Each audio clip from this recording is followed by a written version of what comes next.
I've learned that silence can have a sound. It hums low and steady in the corners of a house where love used to live. That's the sound I wake up to every morning now. My name is Nita Greyhawk. I'm 79 years old and I live with my son Michael and his wife Lena. I used to call this house ours, but lately it feels more like a room I rent from people who wish I weren't here.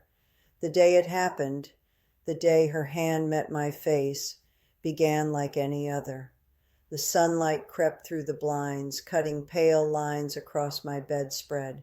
My knees ached before I even stood up. I shuffled to the window, watching the world stretch and breathe. The neighborhood kids running to school, laughter in the air. I used to have that laughter too once. I made my way to the kitchen, leaning on the wall for balance. The smell of coffee hit me before I saw them. Michael sitting at the counter, tie half knotted, Lena scrolling through her phone. They didn't notice me at first. They rarely do anymore. "Good morning," I said softly. Lena barely looked up. Michael mumbled something that might have been a greeting, or maybe it was just a sigh. I smiled anyway, because old habits die hard. Mothers learn to find comfort in the smallest things, even half-hearted words. I reached for the teapot, the one with tiny roses painted around the rim. It used to be my favorite, but the lid was gone. Broken 2 weeks ago when Lena slammed it down a little too hard. She didn't apologize. I didn't ask her to. "Would anyone like some breakfast?" I offered. "No, Mom," Michael said quickly, eyes on his watch. "We're running late," Lena added. "I told you, Nita, I'm doing a cleanse. No fried stuff, no butter, no carbs." She said it like a warning, not a statement. I nodded, retreating quietly, pretending to understand what a cleanse even was. When they left, the house fell back into that heavy silence again. Just me and the ticking clock on the wall. It's funny how a clock can sound like a heartbeat when you're alone. I spent the morning watering the plants on the windowsill, the only things in this house that still depend on me. My late husband, James, used to say I had green hands. "You can make anything bloom," he'd laugh. "Even a dead twig would blush for you." I hear his voice sometimes when I touch the soil. It reminds me that once I was loved without condition. The phone rang around noon. It was Mrs. Calloway, my neighbor. "Nita, dear, how are you holding up? Haven't seen you outside in days." "I'm fine," I lied, my voice cheerful. "Just keeping busy." "Well, don't hide away too long. The world's still got room for your stories." Her kindness always feels like a hand reaching through fog, but some fogs are too thick to step out of. By evening, I could hear the car pull back into the driveway.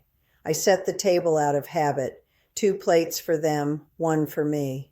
I'd made chicken soup, light and soft, the way Michael liked it when he was a boy. When they walked in, Lena wrinkled her nose. "Oh, soup again?" she said flatly. I smiled weakly. I thought it might be good for the cold weather. She said nothing, just sat down, pulled out her phone again, and began scrolling. Michael said he'd already eaten at work. The pot of soup steamed between us, untouched. After dinner, I started feeling dizzy. My hands shook. I reached for my cup, but it slipped, spilling water across the table. Lena's sigh was sharp enough to cut glass. "God, Nita, can you please be more careful?" "I'm sorry," I whispered, grabbing a towel. She stood up abruptly, grabbed her purse. "I need to get some rest. Michael, can you clean up?" He nodded, but he didn't look at me. When she was gone, he helped me wipe the table in silence. His movements were stiff, mechanical. "You know she's stressed," he said quietly. "Work's been hard." "I know," I said. "I just wish she didn't take it out on me." He didn't reply. He never does when I say things like that. That night the air felt heavier. I couldn't sleep. I kept hearing James's voice in my head. "Stand tall, Nita. Don't let the world make you small." But it's hard to stand tall when your heart has been folding itself smaller each day. Around midnight, I got thirsty. My throat was dry, my legs weak. I stood up, gripping the wall as I made my way toward the kitchen. The light from their room spilled into the hallway. I paused. Maybe I should ask Michael for help. Just this once. I knocked gently. "Michael," I called softly. Lena's voice answered instead, sharp, irritated. "What is it?" I'm sorry to bother you," I stammered. "I just needed some water. My legs feel weak tonight." There was a rustle, a sigh, footsteps approaching. She appeared in the doorway, her eyes heavy with annoyance. "You woke us up for that?" I'm sorry," I said again, clutching the frame for balance. She walked past me to the kitchen, filled a glass with water, and placed it on the counter. The sound of the glass hitting the surface was louder than it should have been. "There," she said coldly. "Happy?" I nodded, whispering a thank you. I reached for the glass, and that's when it happened. She turned, maybe too fast, maybe too angry. The back of her hand caught my cheek, hard. The glass fell, shattering across the floor. The sound was sharp, final, like something breaking that would never be whole again. For a moment, neither of us moved. I could hear my heart pounding in my ears, the taste of iron filling my mouth. She froze, her expression unreadable, part shock, part defiance. "I didn't mean," she started, but I didn't let her finish. I simply said, "It's all right, dear," even though it wasn't, even though my cheek burned and my soul trembled. Michael appeared in the doorway then, half asleep, confused. "What's going on?" "Nothing," Lena said quickly. She dropped the glass. He looked at me. I looked back. He didn't ask. He didn't notice the redness on my cheek. He just turned away. And that silence, his silence, was louder than the slap itself. The morning light came like a thief, soft but cruel, sneaking into the room and pulling me out of sleep I didn't really have. My cheek still stung where her hand had landed the night before, the skin tender under my fingers. When I touched it, I winced, not just from pain, but from shame. How strange it is, how quickly you begin to apologize to yourself for someone else's cruelty. I sat up slowly, the sheets cool and stiff. I could hear movement down the hall, the sound of Lena's slippers against the hardwood, the hiss of the coffee maker, the low hum of the morning news. Life had already started again, as if nothing had happened. For a few seconds, I thought maybe I had dreamed it. Maybe the slap wasn't real. Maybe the crack of the glass had been thunder in my sleep. But then I caught sight of myself in the mirror across the room, and the faint mark blooming on my cheek told the truth that denial could not. I wanted to cry, but the tears wouldn't come. I think the years take that from you too. The easy way emotions once used to flow. Now they just sit in your chest, heavy and unmoving, like stones. When I stepped into the kitchen, the smell of toast and butter drifted through the air. Lena stood by the counter, immaculate as ever, her hair tied neatly, her face calm. If she saw the bruise on my cheek, she didn't mention it. She just poured herself coffee and scrolled through her phone. "Good morning," I said quietly. She didn't look up. "Morning," she replied, flat, distant. Michael was at the table, reading something on his laptop. He looked tired, distracted, older than he should at 45. He glanced up at me, smiled faintly, then went back to typing. I wanted to tell him. I wanted to say, "Michael, your wife hit me last night. She hit me because I asked for a glass of water." But I didn't. I looked at his face, at the lines near his eyes that deepened when he worried, and I couldn't bear to add one more shadow to his day. He's my boy, my only one left, and a mother's love learns to swallow pain if it means protecting her child. So I said nothing. Instead, I made tea. The kettle whistled softly, filling the silence between us. I reached for a cup. my hands shaking just a little. Lena's voice broke through the quiet. "You should probably put some cream on that," she said without looking at me. I froze. My heart stuttered. She did see it then. She knew. I managed a nod. "I will," I murmured, my voice barely there. She didn't apologize, not even a whisper of regret. Just walked away, her heels clicking against the floor like tiny hammers driving guilt deeper into my chest. When she was gone, Michael looked up. "What was that about?" "Nothing," I said again. I'd grown good at that word. He nodded absently, already back to his screen. "The world keeps spinning, I suppose, even when yours stops." After they left for work, I sat at the table, my hands wrapped around the warm cup of tea. I stared at the steam rising from it, curling upward like a spirit searching for freedom. I thought of James again, my husband, how gentle he'd been even when life was unkind to him. He'd always say, "Nita, love doesn't raise its hand, not even in anger, not even once." If he were alive, he wouldn't have allowed this. If he were alive, I wouldn't be sitting here wondering how long a person can stay invisible in their own home. The doorbell rang suddenly, startling me. When I opened it, it was Mrs. Calloway again, smiling with her usual warmth. "Morning, dear," she said cheerfully. "I brought you some of my lemon cookies, fresh out of the oven." Her eyes softened as soon as she saw me. "Oh, Nita, what happened to your cheek?" I froze, my throat tightening. "Oh, this?" I stammered. I bumped into the cabinet last night. Silly me." Her frown deepened, but she didn't push. She just placed the tin in my hands and said softly, "You can always talk to me, you know." I nodded again, my voice lost somewhere between truth and fear. After she left, I sat back down with the cookies untouched. The bruise on my cheek throbbed every time I smiled, as if reminding me that pretending doesn't heal what's broken. That evening, when Michael came home, I watched him from the doorway as he hugged Lena. She kissed his cheek, laughing softly as if her hand hadn't struck his mother 24 hours ago. "Dinner's ready," I said from the kitchen. He smiled, distracted again. "Smells good, Mom." I wanted to hate her. I wanted to scream, to tell him everything. But when I saw how he looked at her, the tired kind of love that clings because it's too afraid to be alone, I swallowed my words. It's a strange thing how mothers protect even the ones who hurt them just because they're tied to the ones they love. That night, I wrote a letter, not to anyone living, but to James.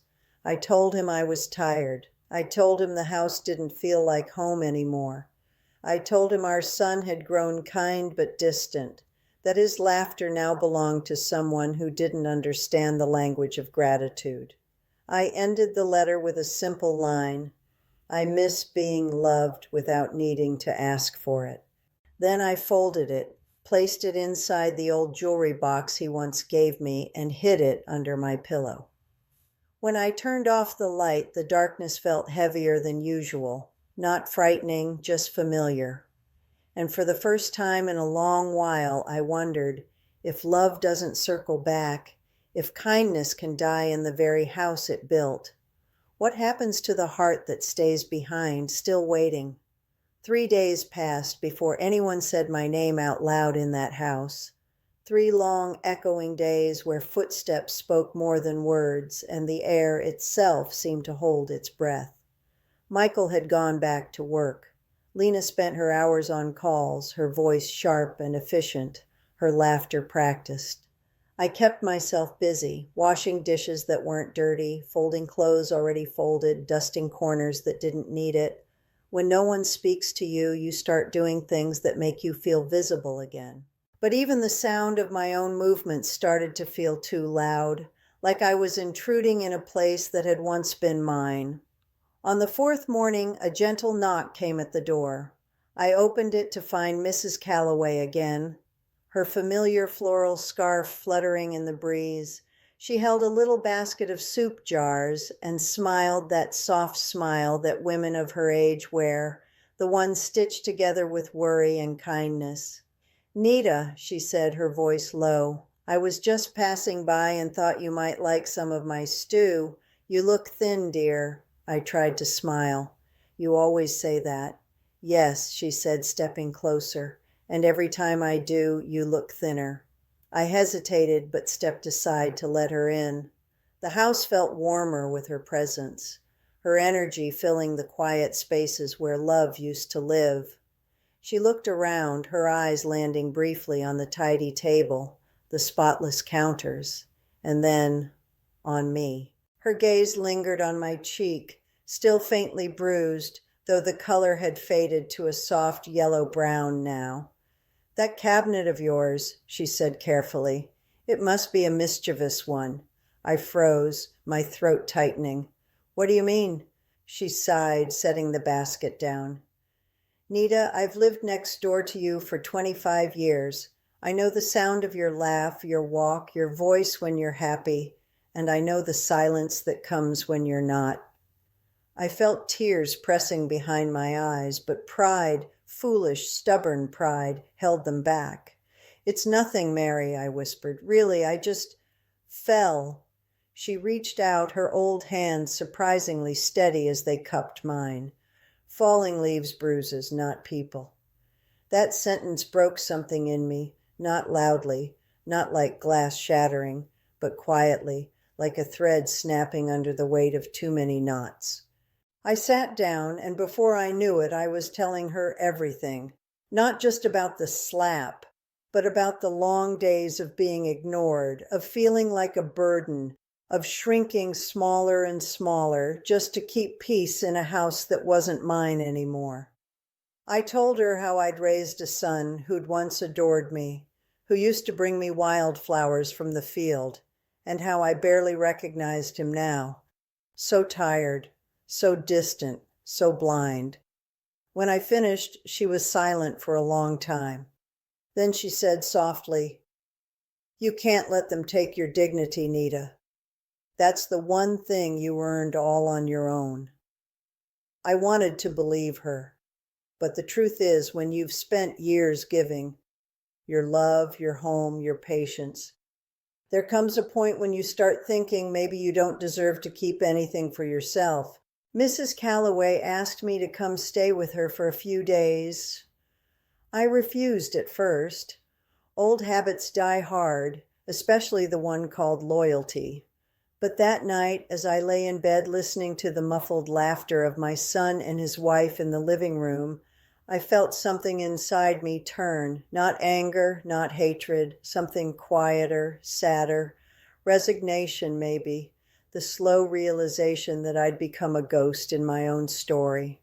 The next morning I packed a small bag, just clothes and a photograph of James. I waited until they'd both left for work, then slipped out.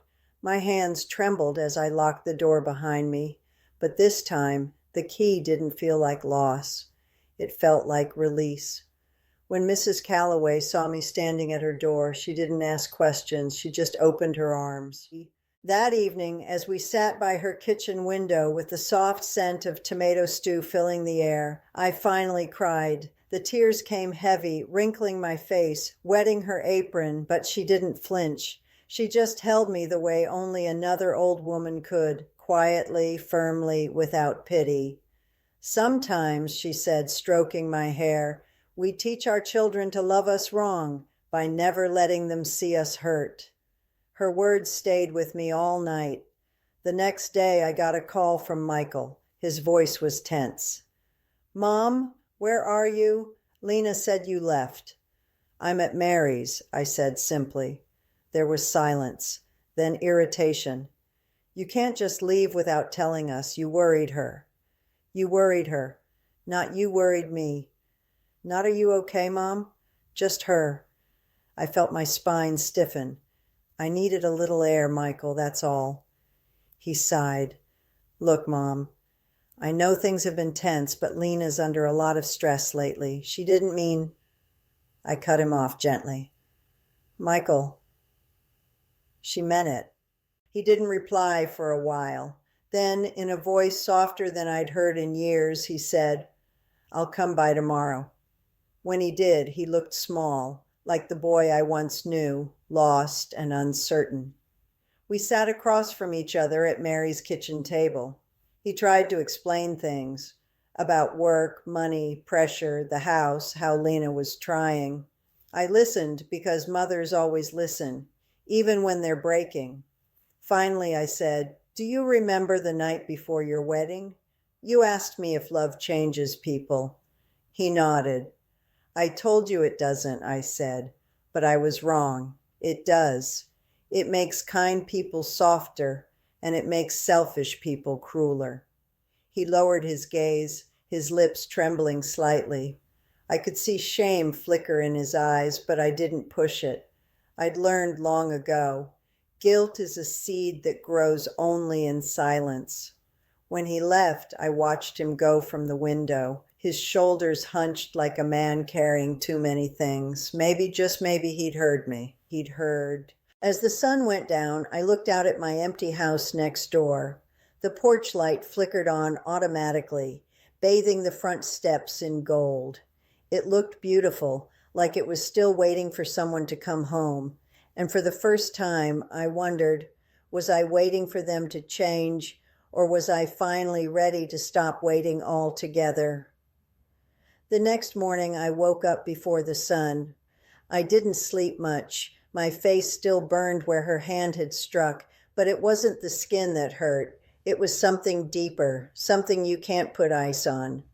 The sound of that slap still echoed in my ears, like thunder that refuses to move on. The house was quiet, too quiet. I used to love mornings here, the smell of coffee, the faint laughter of my grandson as he stumbled sleepily into the kitchen, the sound of my son humming some old tune while tying his tie. But that morning, the silence was heavy, sharp, filled with words that should have been spoken but weren't. I stood by the window, watching the light crawl through the curtains. My reflection stared back at me, an old woman with tired eyes and a swollen heart. I pressed my palm against my cheek, not because of the pain, but because I couldn't understand why. What crime had I committed that made kindness such a burden? When I heard footsteps behind me, I turned, half hoping it was my son, ready to say something, anything that could patch what was broken. But it was her, my daughter-in-law, Lila. She didn't look at me right away. She moved around the kitchen, opening cabinets, the clinking of cups louder than necessary. "Do you want tea?" she asked finally, her voice flat. I didn't answer right away. I was afraid of my own words, afraid they'd spill out trembling and weak. "If it's not too much trouble," I whispered. She sighed, the kind of sigh that wasn't about tiredness, but about tolerance. "It's fine," she muttered. I watched her hands, young, capable, the same hands that had once served me soup when I fell sick, the same hands that had now struck me. I wondered if they trembled after. I wondered if guilt was something she could still feel. When she placed the cup in front of me, she didn't meet my eyes. I wanted to tell her that I forgave her, not because she deserved it, but because I couldn't carry more hate than my heart already held. But before I could speak, my son entered the kitchen. He looked like he hadn't slept either. His eyes darted between us, uneasy, unsure which world he belonged to, the one that raised him or the one he married into. "Morning," he said quietly. I waited for him to say something more. Maybe to ask if I was all right. Maybe to tell Lila to apologize, but he didn't. Instead, he poured himself coffee, as if nothing had happened, as if the night before hadn't cracked the foundation of this family. "Ryan," I said softly, "can we talk?" He hesitated, his back still turned to me. "About what, Ma?" "About last night," I said, my voice shaking despite my efforts to hold it steady. "About what she did." He sighed, shoulders slumping. "Ma, please, let's not make it worse. Worse? I echoed, my throat tightening. She hit me, Ryan, in front of you. His silence was worse than denial. He stirred his coffee, the spoon scraping the mug like a slow insult. You were out of line too, he murmured finally. You said things that upset her. I felt my breath catch. I asked a question, I said, almost choking on the words. I asked if you'd forgotten the old house, the one your father built.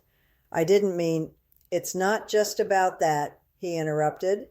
You've been difficult lately, Ma. You question everything, make her feel like she's not good enough. I stood there, numb. My hands trembled around my cup. I just wanted to help, I whispered. I only ever wanted to be part of your life. He didn't look at me. He just walked away, muttering something about needing to get to work. And in that moment, I realized it wasn't the slap that broke me. It was this, the turning away, the refusal to see me.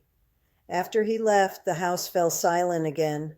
I sat at the table for a long time, staring at the fading ring of coffee in my cup. It reminded me of my life, something once warm, now gone cold, leaving only a stain behind. Lila moved around quietly, avoiding my gaze. When she finally spoke, it wasn't to apologize. I didn't mean to hurt you, she said, almost defensively. But you push too much. You don't understand boundaries. Boundaries. Such a strange word when used between family. I'd spent my entire life building bridges, raising children, mending fights, keeping everyone connected. Now I was being told I had crossed a line simply by caring. I understand, I said softly. Maybe I don't belong here anymore. She froze. That's not what I meant. But I could tell from her face that maybe, just maybe, it was. That evening I packed a small bag, just a few clothes, my rosary, and the photograph of my husband holding our newborn son. I didn't have a plan. I didn't even know where I was going, but I knew I couldn't stay in a house where love had become an accusation.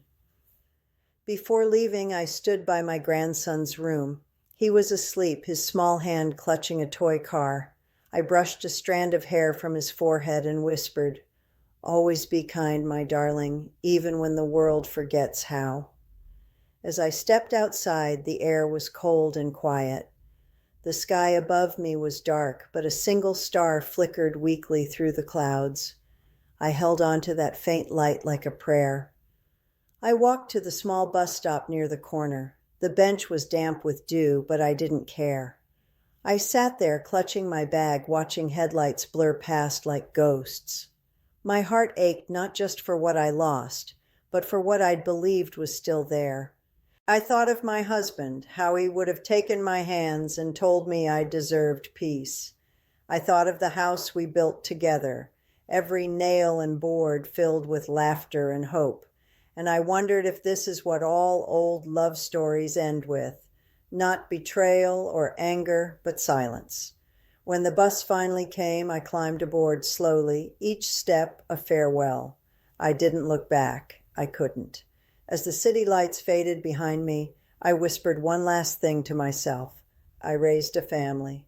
I gave my life to love. And now I must learn to love myself enough to walk away.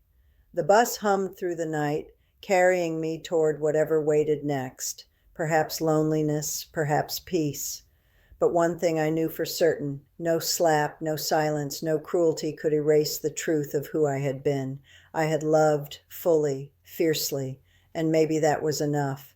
It's been 3 months since I left that house. Sometimes when I wake up in this little rented room at the edge of town, I still reach out in the dark, expecting to feel the familiar coolness of my old wooden headboard, the one Thomas built when we were first married. My fingers meet nothing but air. That's the thing about getting old. Your body wakes up in places your heart hasn't caught up to yet. The room I rent now isn't much. The wallpaper peels near the ceiling, and the heater complains like an old friend whenever it starts up. But it's mine. The landlord's wife, a gentlewoman named May, brings me soup on colder nights and fresh bread on Sundays. She doesn't ask questions, and for that, I love her. There's comfort in being seen without having to explain the pain that follows you. Sometimes I sit by the small window overlooking the street and watch young mothers push strollers, hear children laughing, see couples walking hand in hand. The world doesn't pause for a broken heart. It just keeps turning, unaware that someone out there is still holding the ashes of yesterday. I often think about that night, the slap, the silence, my son's eyes turned away. I replay it not out of anger, but out of disbelief. How did love, the same love that rocked him to sleep, that bandaged every scraped knee, that sacrificed everything, become something so easily discarded? I've asked myself that question more times than I can count, but now I've stopped waiting for an answer, because maybe there isn't one. Maybe love doesn't end in a grand betrayal or a thunderclap. Maybe it just fades, quietly, painfully, like a candle that runs out of wax but refuses to stop glowing. Last week, Ryan came to see me. He stood at my door looking smaller than I remembered. Guilt had aged him more than time ever could. I hesitated before opening, not out of bitterness, but because I wasn't sure my heart was strong enough for the sight of him. But when I saw the sorrow in his eyes, I knew. Mothers never stop forgiving, we just learn how to hide it better. "Ma," he said softly, "can I come in?" I stepped aside. He looked around the little room, the mismatched furniture, the kettle on the stove. "You shouldn't be living like this," he murmured. "I wanted to come sooner, but she wouldn't let you," I finished for him, not cruelly, just honestly. He sighed, rubbing his temples. "It's not that simple." "It never is," I said, my voice gentle. "That's what people always say before they do the things that break us." He looked down. "Lila's sorry," he whispered. I smiled faintly. "Is she, or are you sorry for her?" He didn't answer. He didn't have to. We sat at the small table, the one May found for me at a garage sale, and drank tea in silence. He fidgeted, trying to find the right words, but none came. The boy who once ran to me after every heartbreak now sat before me as a man who didn't know how to face the consequences of his own. "Do you hate me?" he asked finally. I looked at him, my heart aching at the child still hiding beneath the grown man's guilt. "I could never hate you, Ryan," I said softly, "but I can't go back there." His eyes filled. "She didn't mean—" "People don't have to mean things to hurt you," I interrupted gently. "Sometimes what they mean matters less than what they choose to do." He nodded, tears spilling down his cheeks. "I don't know how to fix this." I reached across the table and took his hand, the same hand that once held mine when he was learning to walk. "You can't fix it," I whispered. "You can only learn from it." He squeezed my hand. "I miss you, Ma." And that was enough. For the first time in months, I allowed myself to cry. Not out of weakness, but out of release. My tears weren't for what I lost, but for what I finally understood. Love isn't about staying. Sometimes it's about knowing when to let go with grace. After he left, I sat there for a long time, staring at the half-empty cup of tea. The steam curled upward, vanishing into the air, fleeting, beautiful, gone. It reminded me of how love once felt. It reminded me of every moment I had chosen peace over pride. That night I took out my old diary. The pages were yellowed, the ink fading, but the words were still there. Memories written by a younger version of me who believed that love could endure anything. I smiled sadly and began to write again. Today, my son came back. He said sorry without saying it, and I forgave him without needing him to ask. I am learning that forgiveness is not about erasing pain. It's about choosing not to carry it anymore. When I finished writing, I looked out the window. The moon was high, casting a soft light over the quiet street. Somewhere, far away, I hoped my grandson was asleep, dreaming innocent dreams untouched by grown-up cruelty. I closed my diary and whispered a prayer, not for revenge or regret, but for understanding. For all the mothers who are silenced, for all the old women who are made to feel small in homes they built with love, for every heart that has been slapped not by a hand but by indifference. And then I did something I hadn't done in years. I smiled. Because even though my heart had been broken, it was still beating.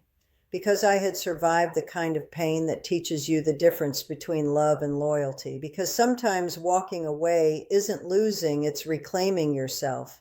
The next morning, I opened my window and let the sunlight in. The warmth touched my face, soft and golden.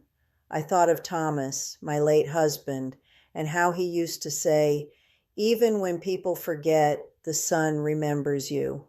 I whispered back, "Then let it remember me kindly." And in that moment, I felt at peace, not loud, not grand, just a quiet hum deep inside. The kind of peace that comes when you finally stop asking why and start saying thank you for the lessons, for the love, and even for the loss. Because without them, I wouldn't be here telling you this story. And if you've made it this far, maybe you needed to hear it too. If this story reached your heart, please subscribe and share it with someone who's ever loved too much, forgiven too soon, or stayed too long. This is Beloved Grandma Channel, where every wrinkle hides a memory and every memory tells the truth.